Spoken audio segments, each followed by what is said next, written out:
दोस्तों 1982 में एक फ़िल्म बनी थी जाने भी दो यारो। और मैं भी उस फिल्म के साथ जुड़ा हुआ था, अकाउंट संभालता था मैं, पैसे संभालता था मैं। तो वो फिल्म के जो डायरेक्टर थे कुंदन शाह, वो मतलब वो फिल्म बनाने के काफ़ी सालों के बाद उन्होंने उसके बाद बहुत सारे काम भी किया, बहुत कुछ। लेकिन उसके बाद एक बार ऐसा हुआ कि वो रात को सोए और दूसरे दिन सुबह में वो उठे ही नहीं। वो नींद में ही उनकी डेथ हो गई और वो चल बसे।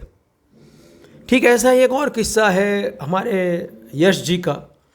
यश चोपड़ा जी बहुत बड़े producer director, black and white ज़माने से फिल्में बना रहे थे और रोमांटिक फिल्मों के तो वो बादशाह माने जाते थे। तो उनकी जो डेथ है वो एक मच्छर के काटने से हो गई, उनको डेंगू हो गया और वो चल बसे। ठीक उसी तरह से अमजद खान साहब जो थे, शोले के गब्बर सिंह जो साहब थे, उनको एक ऐसा एक एक्सीडेंट हुआ कि फिर उनका जो बॉडी है वो फूलता ही चला गया और एक पॉइंट पे जाके वो ऐसा था कि एम्बेसडर जैसी कार में भी वो बैठ नहीं सकते थे, बड़ी मुश्किल से बैठ सकते थे। और आगे चल के एक दिन ऐसा हुआ कि वो पूरा ब्लास्ट हुआ और ऑलमोस्ट मतलब उनकी डेथ हो गई। ठीक ऐसे ही हमारे अमरीश पुरी साहब के साथ भी हुआ। वो उनको एक ऑपरेशन के लिए वो बेहोश किया था, तो उसके बाद वो होश में ही नहीं आए, बेहोशी में ही वो कोमा में चले गए और फिर वहाँ से ही वो चल बसे, उनकी डेथ हो गई। तो ऐसा होता है दोस्तों। मेरा खुद का, मेरे फैमिली में एक ऐसा 45 साल का लड़का था, यंग मतलब, वो उसको कुछ छाती में दर्द होने लगा अचानक से। तो वो वॉश बेसिन में गया कुछ कुल्ला उल्ला करने के लिए और अचानक वहाँ पे उसको कार्डियक अरेस्ट हुआ और वो मर गया।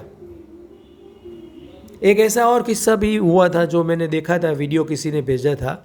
एक आदमी दोपहर के टाइम पे स्कूटर पे बैठा हुआ है बाहर, और स्कूटर पार्क है और ऊपर बैठे कुछ वीडियो में कुछ देख रहा है मोबाइल में, और अचानक से वो गिर गया, उसको हार्ट अटैक आ गया, वो कार्डियक अरेस्ट, वो मर गया। और ऐसे तो बहुत सारे किस्से बन रहे हैं आजकल जो पहले कभी नहीं हुआ करते थे। तो समझ में नहीं आता है आजकल कुदरत का हिसाब किताब क्या है।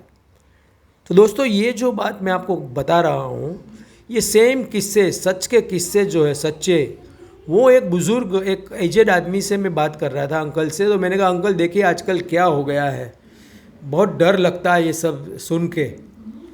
तो उन्होंने कहा डरने जैसी कोई बात नहीं है दोस्त।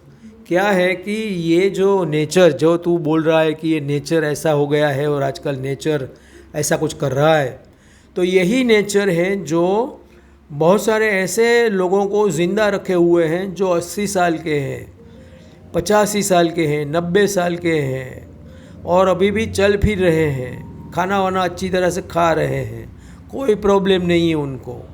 तो हम ऐसा क्यों सोचते हैं कि हमारे साथ भी कुंदन शाह के साथ हुआ वैसा ही होगा? ऐसा क्यों नहीं सोचें कि ये जो 90 साल का बुज़ुर्ग आदमी है वैसा मैं भी 90 साल का ही होऊंगा और नेचर मेरे साथ वो करेगी, वो नहीं करेगी जो कुंदन शाह के साथ किया या यश जी के साथ किया। तो दोस्तों मुझे वो बुज़ुर्ग की बात बिल्कुल सही लगी, बात तो सही है। लेकिन क्या है कि हमारा ये मानव स्वभाव जो है वो नेगेटिव ही सोच लेता है। ऐसा आपने खुद ने ये महसूस किया होगा कि कभी ऐसी न्यूज़ हम पढ़ते हैं या समझ कुछ जानते हैं, मतलब हमें जानने में आती है, तो हम पहले यही डर लगता है कि साला यार ये कहीं हमारे साथ तो ऐसा नहीं हो जाएगा। लेकिन दोस्तों इस डर को, इस नेगेटिव थिंकिंग को ही बदलना है और कोशिश करते हुए ये बदल जाएगा। यकीन मानिए बदल सकता है।